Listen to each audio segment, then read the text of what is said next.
Welcome to my series on YouTube and Vimeo about my stories not covered in my book. Please like and subscribe.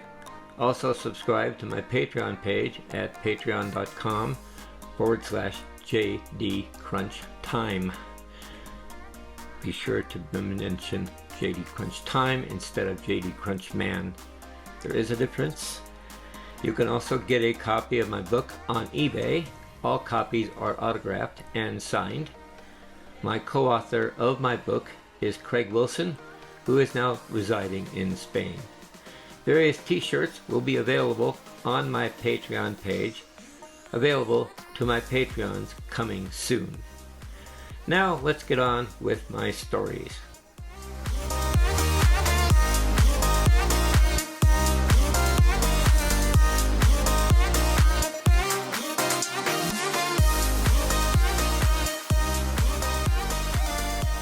Now let's get down to some business.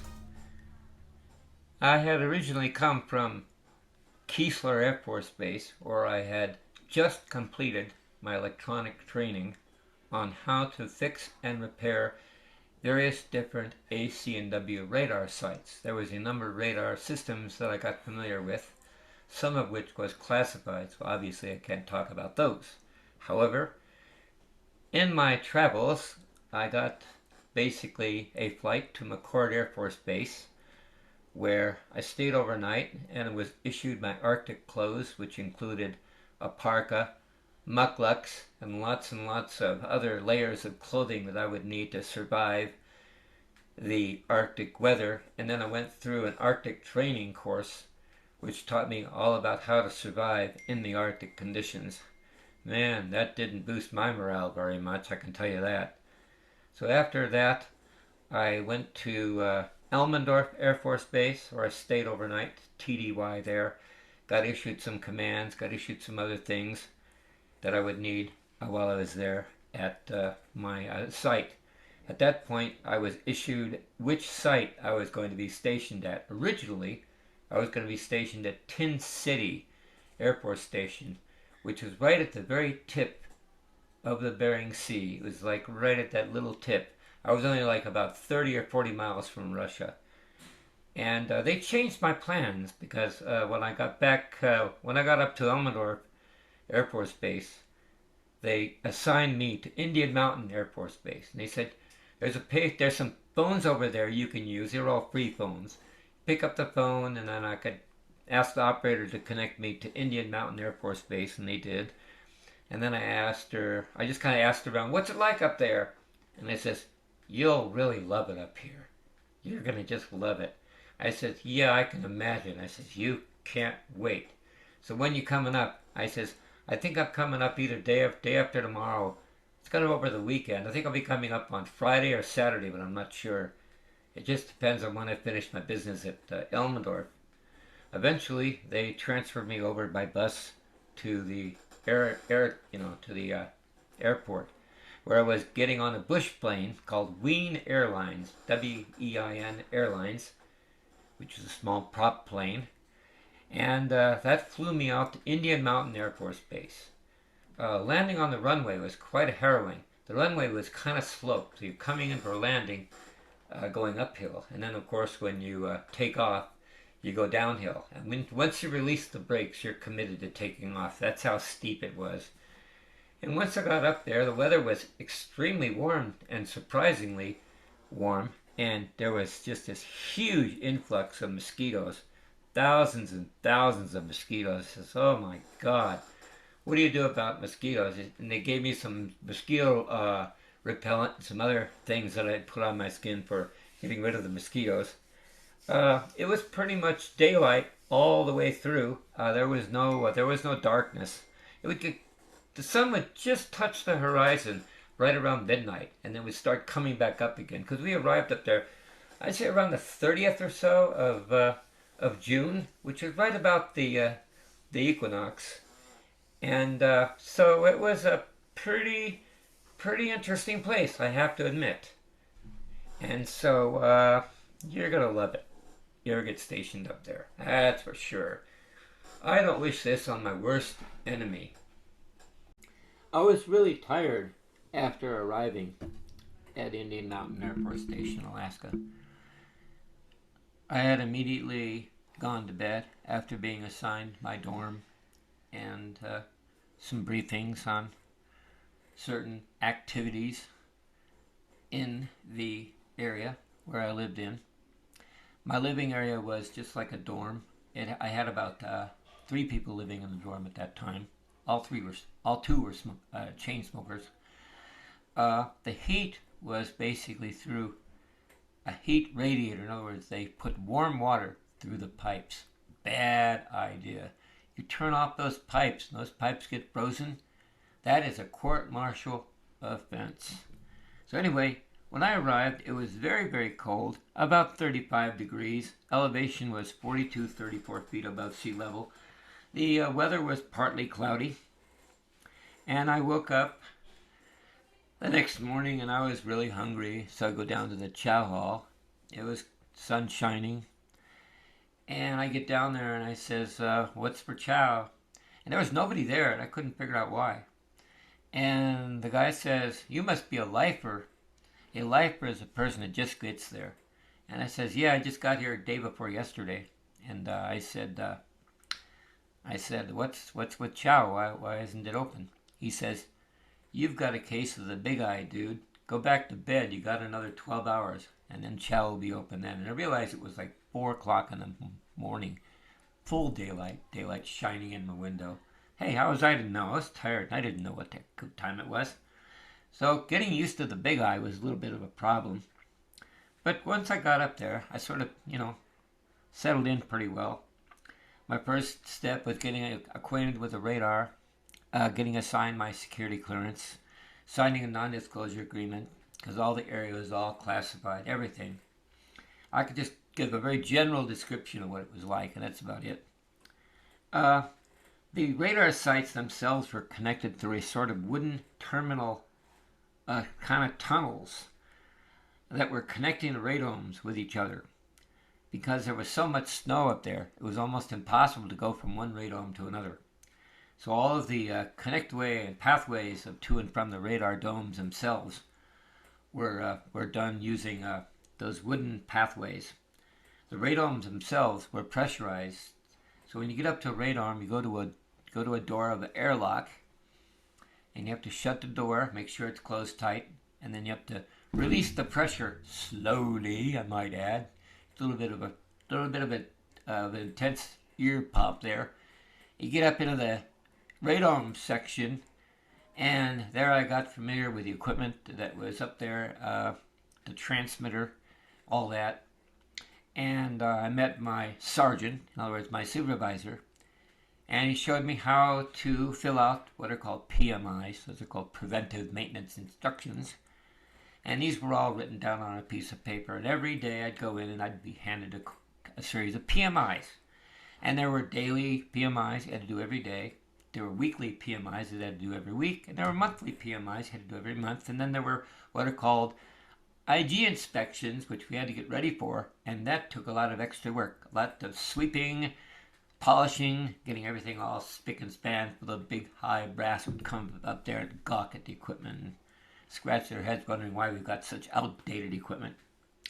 Anyway, these radarms, other than being pressurized, they had heat banks. And these were huge heat radiator things. They looked like giant, like car headlights. Just banks and banks of these things. And whenever you turn these things on, you had to call the power station below to have them adjust the generators for the power surge that would be coming up. That would do, if you turn the lights on without the power surge, it could shut off the radar because it just pulled the voltage down so far that the radar wouldn't even work. So you had to call the radar, had to call the power station to say, hey, I'm going to turn on a heat bank up here. He says, how many? There are 6 up here. He says, okay, go ahead and turn them on. And as I turned them on, he would adjust the power output of the generator so it would handle the load. And so this was how things were up at the radome. And I do have a lot of work up there at the radome because I'd have to do a lot of maintenance work up there. Take care of the antenna, clean it. It's a lot of cleaning work, really. There's not too much technical stuff I had to do. I just had to follow a set of instructions and twiddle this knob and twiddle this knob and do this and do that and do all these things to tune the radar. It was very, very almost like tuning a radio station. Really, you had to peak up the transmitter and do all kinds of, parameter checking and do the thing what are called minimum discerning signal. In other words, it's called an MDI. You had to check your MDI of the radar and make sure it would receive a weak enough signal that would pick up a very small T-33 plane out at the limit range of the radar. Range, of course, is classified. I can't mention that, but I could say that it was it covered the area. And so this was pretty much how that all worked. And then the other part of the radar site had what are called the operations area. The operations area was where all the scope dopes were. These are the people that looked at the scopes and tracked the radar, tracked the airplanes, were in communication with the aircraft flying around, and they would be had very control of everything. And they would plot the course of the. They would basically move a little cursor at the target, click a button, and then wait for it to go some other distance and click another button, and that would calculate the speed. And same thing with the height radar. The height finder radar operator would move a cursor up to where the aircraft was, click a button, and would send that information onto a computer down in Elmendorf Air Force Base Central, where they would say how high the antenna was. All this stuff was done through what are called a radio link, which is all done through troposcatter. Can you believe that? That's how everything worked down there. There was no satellite or anything like that. There was no like radio lines or phone lines or direct lines. Everything was all radio controlled. All very, very done through. It was actually done through General Telephone, GTE, or General Electric actually, would operate all of that equipment. That radio equipment was generated. It was called ALICE, ALICE, and that was operated by General Electric. And these guys would operate all of the transmission lines between the different radar sites, and they would all coordinate all that information down into Elmendorf Air Force Base. They would collect all that information and send it off to Cheyenne Mountain, Colorado. And that's how my radar site would like generate into the web of air reconnaissance. Being able to detect when the Ruskies would fly over. There was a couple of false alarms, which I'll get into later in the videos. So this was pretty much part of what we had to deal with. And in the operations area, we had I had an area where I had my little office set up to where I would answer questions about the scope dopes, because they would never know how to operate the radar correctly and have to go in and fix things, and things would break. I had to go back to the radar site or back to the radome and change a few tubes here and there and change a few tubes in the radar scopes, because I had to also deal with fixing the radar scopes as well, which meant I had to replace a few tubes when something went bad. I had to troubleshoot it and get things working there too. So I was kind of like the general handyman. I was working with about 5 other people. We had a tech sergeant, and then I was an airman second class at that time. It was before I got promoted to airman first class. I was working on my what are called the 5-level tests. To be a 5-level, you got to be able to get into a sergeant. That's before you could get promoted to a sergeant. A sergeant at that time used to be 4 stripes. Then later on they changed the sergeant to be 3 stripes. So when I got up there, a sergeant was 4 stripes. But I got my 3rd stripe just as I left. But my 2nd stripe, I got up there just almost immediately once I got up there. And after that point, I had to go through what are called the 5-level test. That test would allow me to be able to study more about the radar equipment, being able to also understand military procedures. I had to study how to become a supervisor at some point, because remember that as you get up and up these levels, as you get more and more into the Air Force chain of command, you go up for the maintenance guy, down below your sweepers, your airman first class, second class, technical stuff, tube changers, scope cleaners, things like that, running some tests, all that. That's kind of what my role was. So that was pretty much what I had to do back then. And just as I left, I got promoted to my my second stripe, and then I was going to get my third stripe after leaving the airport, after leaving the Indian Mountain Airport Station. That comes at a later time, at an earlier. I'm sorry, at a later time. What am I saying? I'm getting all confused here. Anyway, that's how that all changed. So, anyway, that's pretty much the first part of the Indian Mountain. And next I want to talk about the what life was like up there. And we'll cover that right now. Life at Indian Mountain Air Force Station, Alaska. Didn't offer very much, you might say, entertainment. Entertainment-wise, we had a really good sensitive receiver which could only pick up 1 or 2 Canadian stations and about 3 or 4 very loud Russian stations. But then we had AFRN, Armed Forces Radio Network, piped in through White Alice over phone quality lines. It was on 1240 kilohertz. Bottom camp was on 650 kilohertz.